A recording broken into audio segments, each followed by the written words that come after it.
can't even believe it. These motherfuckers are lining up to kick the bucket this month. Holy shit. I took every drug known to man at the same time to stimulate every corner of my brain. And this is the result.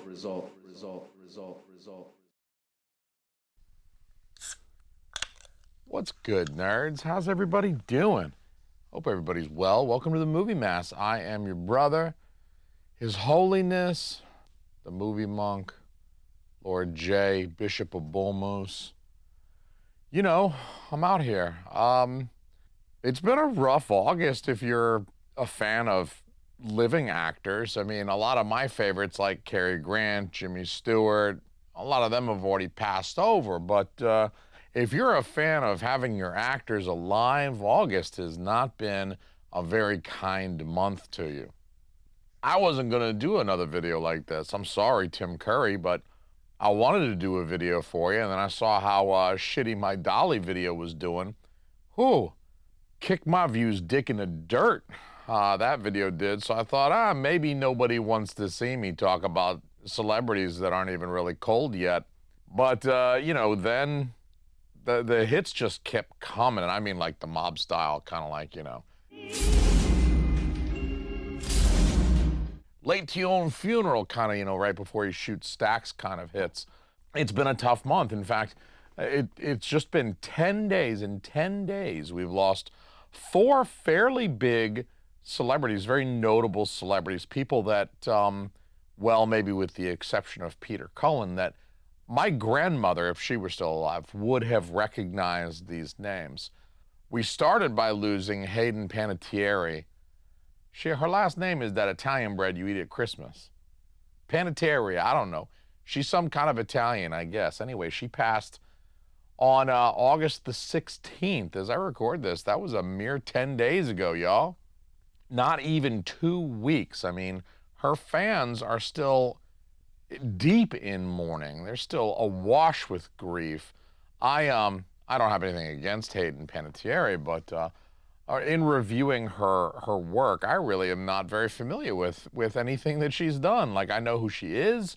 I recognize her face. She has a fantastic, or had, I should say, a fantastic smile.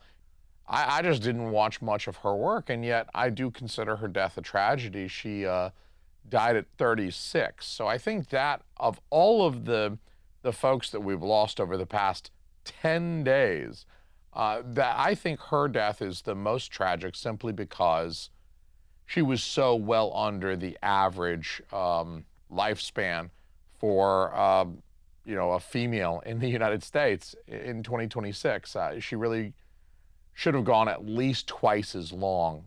So that's a real tragedy, I think. When people die a little bit older, you know, it's still sad. When someone like my grandmother dies at 93, it's still sad. I mean, I shed many tears for her that day, and I'll always miss her, but at the same time, she got to live to be 93.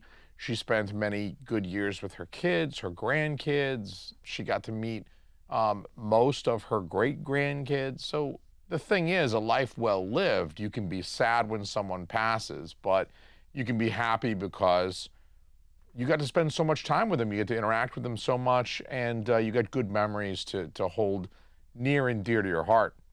Of course, Dolly, that's still like front page news. She just passed away a couple of days ago. She passed away on the 25th. That was a mere 9 days after Hayden passed away. And then, you know, Tim Curry's like, hold my beer. I'm going to die on the same day as Dolly.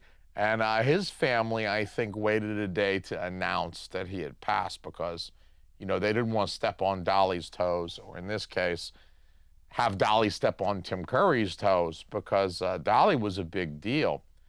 Tim Curry was a mere 3 months to the date younger than Dolly Parton. Dolly Parton was born January 19th of 46, and Tim Curry was born April 19th of that same year, 1946. So those two were very, very close in age. And then you got Peter Cullen passing away the very next day. That's a damn shame. So between the 16th and the 26th, that's 10 days, we've had 4 pretty major deaths. I know in my last video I talked a lot about Dolly Parton and what I considered to be her really strongest run of films. You know, she had a run from 80 to about 92, 93 maybe if you want to count Beverly Hillbillies, where she had a really strong run of films where, you know, she was the central character or a central character in the case of Shit Magnolias. But anyway, I'm not here to bitch more about how crappy of a movie Steel Magnolias is or how Sally Field ruined Robin Williams' life in Mrs. Doubtfire, and she's the real enemy of that film. Tim Curry, this is another big one. I don't think Tim Curry had quite the level of, you know, international renown as maybe Dolly Parton did. I think maybe Dolly Parton spent a lot more time in front of cameras, even though she made a hell of a lot less film and TV work than Tim Curry did. I think Tim Curry was a more private individual when he wasn't working. Something that I respected him for is that, you know, he lived a private life. He wasn't out there posting his ass on social media or saying dumb shit, putting his foot in his mouth or whatever. He lived a private life. He did a very public job. His work was a very public facing type of work, but you know, when he went home, he tried to, you know, keep his private life private. So I don't think he was quite out in front of the cameras the way Dolly was, where, you know, Dolly had philanthropic activities that kind of put her front and center, even when she wasn't making music or touring or doing a movie or doing promotion for the movie or something like that. So Tim Curry, though, I think, you know, he was a big one for people roughly my age. I mean, even people a little bit younger. My experience with Tim Curry, you know, I'm an early 80s baby. So I think one of the first films I ever really saw him in was Legend, because I think that film was getting some airplay on television mid to late 80s. I think you could find Legend on TV, whether it was HBO or like TBS or whatever. You were going to find Legend on television. I think that's where I caught him. That or Clue. It was either Legend or Clue I caught on TV in my younger years. I don't know, I was 8 or so. And then, of course, It was huge in 1990. And I often forget that It came out in 1990. I often think that It came out in 92 or even 93. And so I'm like reading about Tim Curry yesterday and scratching my head just thinking, 1990, I would have been 9 years old when It premiered in November of 1990. I was a mere 9 years old, but I do remember watching it when it premiered, like on TV with the commercials and everything. I watched it when it was brand new. It was kind of a big deal. If you don't remember 1990, if you weren't born yet or too young to remember, that was kind of a big deal that year. The It miniseries was hot shit. It was sweeps when they that's why they did it in November, because it was sweeps. They were going to get all the ratings. They advertised the hell out of it. It was quite a pop culture thing, and of course, Tim Curry front and center as Pennywise the Dancing Clown. And you know, as good as I think the newer version of Pennywise is, I mean, Bill Skarsgård, obviously, he's an excellent actor as well. I still think there was just something jaunty and I don't know, he had a different kind of charisma as Pennywise the Dancing Clown, almost like he could turn it on a little bit. And I think the newer version of Pennywise is just like straight creepy and menacing at all times, where the Tim Curry version of Pennywise sort of had his moments where you'd almost think he was a normal clown until, you know, he started biting your arm off or something like that. So, you know, there's definitely some differences. Both performances good, but Tim Curry was huge in It. Fern Gully was 92. I saw that in the theaters, and that was brand new. It would have been, what was I, 10, 11 maybe in 92. So, but he had a very distinctive voice, which was a tremendous part of his performances and really very unforgettable, very incredible voice. Three Musketeers.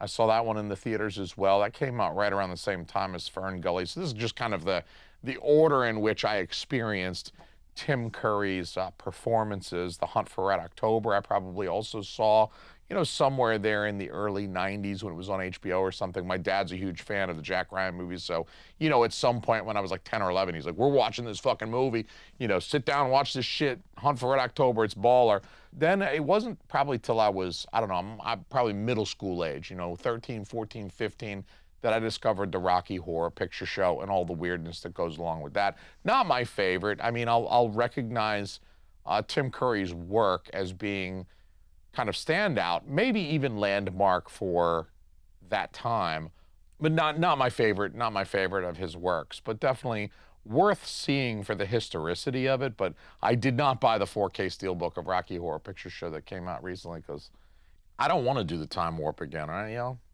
And then, later stuff like Congo, and something that strikes me about his work in things like The Hunt for October and Congo and a few others, Home Alone 2, how can I forget Home Alone 2? Something that strikes me about his work in films like Home Alone 2 and Congo and The Hunt for Red October is that as, famous as he was and as central as he was in films like It and Clue, he was not averse to playing kind of a, I mean, it's not a cameo in Home Alone 2. He's in several scenes, but it is a smaller role. It's like a tertiary antagonistic role in Home Alone 2 that's not, I can't imagine that was a tremendous payday for him. Anyway, it seemed like the guy probably had a pretty good sense of humor. He could play very humorous, kind of smarmy, shit-heel roles like Home Alone 2, where he's just kind of this smarmy, stammering dude once Catherine O'Hara put him on his heels. There's another one we lost this year. Put a pin in that. I'm going to circle back to Catherine O'Hara passing away in 2026. But, he could be very funny. He could also be terrifying. I mean, you've seen it. He was legitimately terrifying, like legitimate nightmare fuel in that performance. But then, like a year and a half later, here's Home Alone 2. And so I think that says something for his talent as well, that he probably had a range and an acting ability that I'm not sure he really received appropriate credit for, as talented as he was. I don't think he has he even been nominated for an Academy Award? I should have Googled that and before I hit record on this video, but I don't think he's got an Academy Award. I don't think he ever won an Oscar, but the guy is pretty good. So I mentioned Home Alone 2. I mentioned Catherine O'Hara. Obviously, we lost Catherine O'Hara in 2026. We lost Brenda Flicker in 2026. And now we've lost Tim Curry in 2026. 2026 has been a rough year for people who were in Home Alone 2. I'm just saying, somebody call Joe Pesci and check on him, all right? Somebody reach out to Macaulay, make sure he's still feeling good, that he's okay, that he's seeing his PCP at least once a year for his annual checkups. We got to take care of these people because the Pale Rider is coming after Home Alone 2 stars this year. And some of these people were treasures. Catherine O'Hara hit pretty hard for a lot of folks. Tim Curry's hitting pretty hard for a lot of folks. Peter Cullen, I want to mention him too. I mean, he's probably more known for just a thin sliver of things. He's not a face you would recognize in a lineup because he didn't do a lot of live action stuff, but his voice. I mentioned Tim Curry having a distinctive voice. I mean, Peter Cullen made a career of his voice. He had a mad buttery, very deep, very masculine voice. Of course, Optimus Prime being this kind of masculine leader, but never a toxic kind of dude. I mean, Optimus Prime, he was a leader. He was big dick in it for sure. I mean, for a robot that probably did not have a penis, because I don't believe they reproduce sexually, so there's really no point in those organisms even having genitals or reproductive organs, or even like, a phallic object that would represent such a thing. Like, why? What's the point? I mean, they don't have belly buttons either, right? The belly button is, part of biological reproduction. I don't believe the Transformers reproduce like that. So I don't believe that Optimus Prime had a penis, but he was still one of the biggest swinging dicks in the galaxy. And so I think, that's going to be a hard one going forward because, he did voice a bunch of other stuff too. You can look up his credits. And so that's a tough one for people of my generation because, if you were roughly my age, you were watching Transformers as a kiddo. You watched many episodes, maybe hundreds of episodes of television featuring the voice of Peter Cullen. And then they brought him back to do the movies with Michael Bay. I thought that was incredible that they brought him back, the original voice. They could easily have recast that with a celebrity whose name might have a little bit more recognizability than Peter Cullen. But I think it's incredible that they did bring back the original voice, and that was one of the things that I think got fans on board for what was really kind of a weird reimagining, especially like the physicality of Optimus Prime, because he really didn't look like Optimus Prime. We wanted that blocky cartoon Optimus. Anyway, I don't know what to say about August, except, there's still a couple of days left. So hide your kids, hide your wife, because there's still a lot of living celebrities out there that are like older than 80. Guys like Clint Eastwood is 96. Jack Nicholson is 89. Anthony Hopkins is 88. Morgan Freeman is 89. So, I mean, there's a lot of actors and actresses. I don't, this is not a sexual thing. Jane Fonda is 88. Judi Dench. I love Judi Dench. God, I watched Skyfall. I might pop Skyfall in now just saying Judi Dench's name. 91 is Judi Dench. Helen Mirren is 81. Julie Andrews. Can you believe Julie Andrews still kicking at 90? I thought she died back in the 80s or some shit. I look online and I'm like, damn, Julie Andrews is still alive. Sound of Music in them. So anyway, let's all just... Shirley MacLaine, 92. So look, there's a lot of entertainers. There's a lot of people who... Harrison Ford is 84. Ian McKellen. Motherfucking Magneto. Gandalf, 87, man. Patrick Stewart, not too far behind him at 86. Robert De Niro, 83. Al Pacino, 86. I got like a whole list here. Chevy Chase is 82. Can you believe that? He like a great grandpa now. Sylvester Stallone is 80. And he's a pretty good looking 80. We should all be so lucky as to look that fit when we're 80. Hopefully our insurance, hopefully Medicare is covering growth hormone for us by then, because otherwise you just have to be as rich as Sylvester Stallone to afford all the drugs, all the infusions of teenage blood and all the HGH and shit like that just keeps you young via chemicals. Anyway, what I'm trying to say is that a lot of these actors, ones that I mentioned, guys like Clint Eastwood, Jack Nicholson, Anthony Hopkins, Al Pacino, Robert De Niro, I mean, these guys, and some of the ladies, Julie Andrews especially, I just mentioned The Sound of Music, these people were making films before I was born. Some of these people had legendary careers already. They were like living legends even before I was born.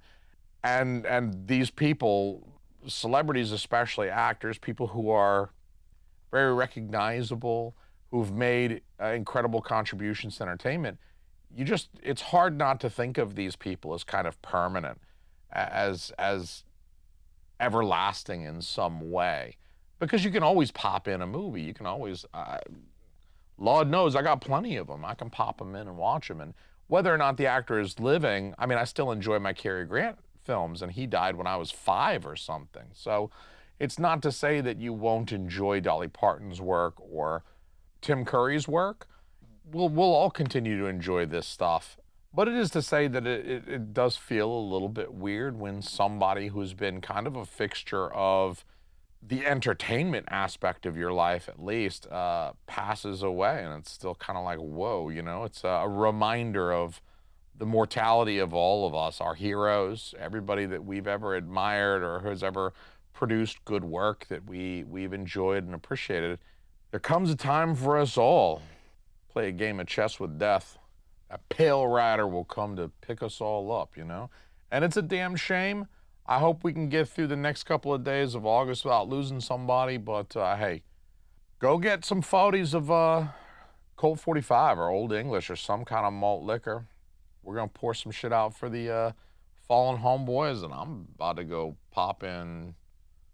I'm not going to pop in Skyfall. I'm going to go pop in It or something like that. Muppet's Treasure Island or some shit.